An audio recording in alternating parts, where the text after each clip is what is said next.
how to block websites on the Brave browser. So first what you want to do is actually open up Brave, and once opened, you will need to go to the three lines in the top right corner and go all the way down until you see Settings with the little gear icon. Click on that, which will take you to this page here that says Get Started. So just click on Shield. You'll see block trackers and ads which follow you across the web. This is the Shield section. You can also see social media blocking underneath.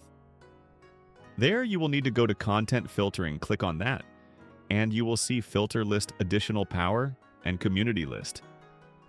Know that enabling too many filters will degrade browsing speeds, and you can add custom filter lists. So just create a custom filter, and from there you can block the website that you've added on here by clicking on ADD. And by doing so, you added a custom website that you want to be blocked. And by clicking on Save Changes, that website will be blocked. If this video helped you out, please like and subscribe for more tips.